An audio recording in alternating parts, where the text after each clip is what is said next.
Good morning, Standard 9th. Before your revision classes, we were studying Chapter 3, that is Constitutional Design. We discussed about apartheid system, and today we'll study that how South Africa got its constitution. But before starting with today's class, let us just recapitulate the topics that we studied in this chapter. So students, we studied about South African activist and former President Nelson Mandela, who helped in bringing an end to apartheid system. Students, apartheid system was a political and social system in South Africa during the era of white minority rule. Under this system, the people of South Africa were divided on the basis of their race and were forced to live separately. Students, Mandela was put in prison along with 7 other leaders, and they were tried for treason. Treason means the crime for betraying one's country. He spent next 28 years in South Africa's prison, that is Robben Island. Students, he was sentenced to life imprisonment, but amid growing domestic and international pressure and with fears of a racial war, the then President de Klerk released him in 1990. Then, we also studied that during the 17th and 18th centuries, the trading companies from Europe occupied South Africa with arms and force, the same way they occupied India. But unlike India, a large number of whites settled in South Africa and became the local rulers. Students, we have already discussed the meaning of this statement. And we also studied how this apartheid system labeled the people on the basis of their skin color. So there were 4 groups in which they were divided. The people of South Africa were divided. The natives were labeled as black. The Europeans were labeled as white. People who migrated from India and lived there were called Indians, and people of mixed races were known as colored. The white treated non-whites inferior to them, and the non-whites did not have any voting rights. And we also studied that how the blacks were segregated under the apartheid system. Students, the blacks were forbidden from living in white areas. Also, the public facilities such as trains, hospitals, schools, they were all separate for the whites and blacks.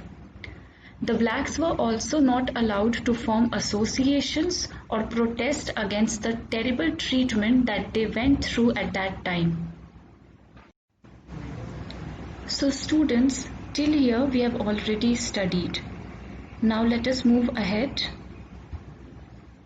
Since 1950, the blacks, colored and Indians fought against the apartheid system.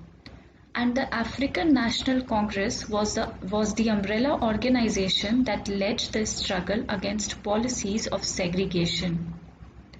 Students, umbrella organization means an organization that controls or organizes the activities of several other organizations, and all of which have a similar purpose. So we can say that it was the African National Congress that coordinated the activities of the non-whites against apartheid system. Students, the primary mission of ANC, that is African National Congress, was to bring all Africans together as one people, to defend their rights and freedom. Several countries denounced apartheid as unjust and racist, but the white racist government continued to rule by detaining, torturing and killing thousands of black and colored people.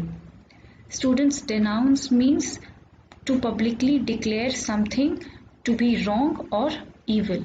So many countries said that this apartheid system was not right, But then the white racist government continued to rule and continued to practice this apartheid system. With time, as protests increased, the ruling government realized that they cannot suppress the blacks any longer, and so discriminatory laws were repealed. Repealed means were taken back. And with this, the ban on political parties and restrictions on the media were removed.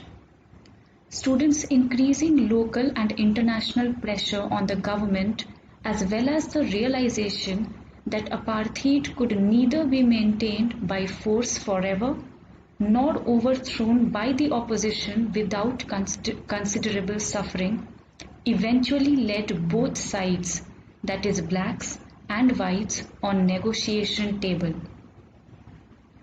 Students, remember I told you all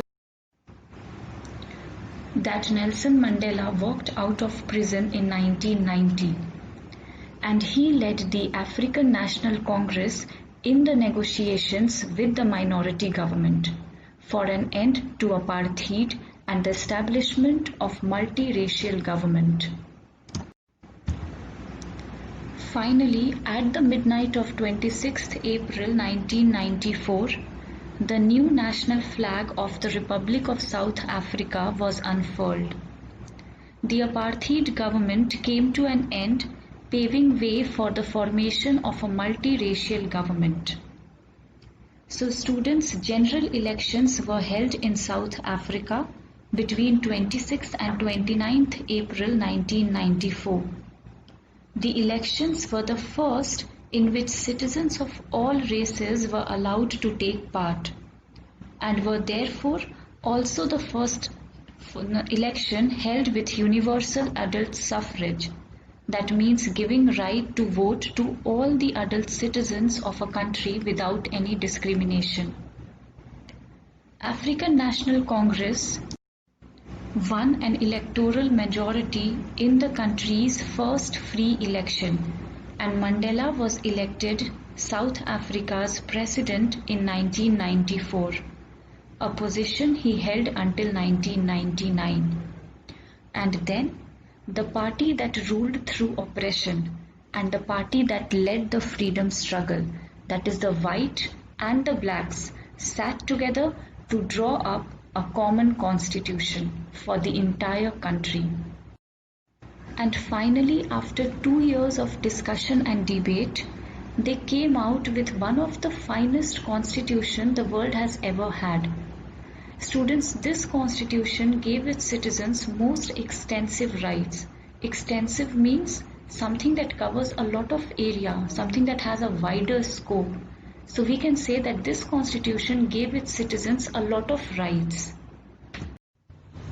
And together they decided that nobody should be excluded.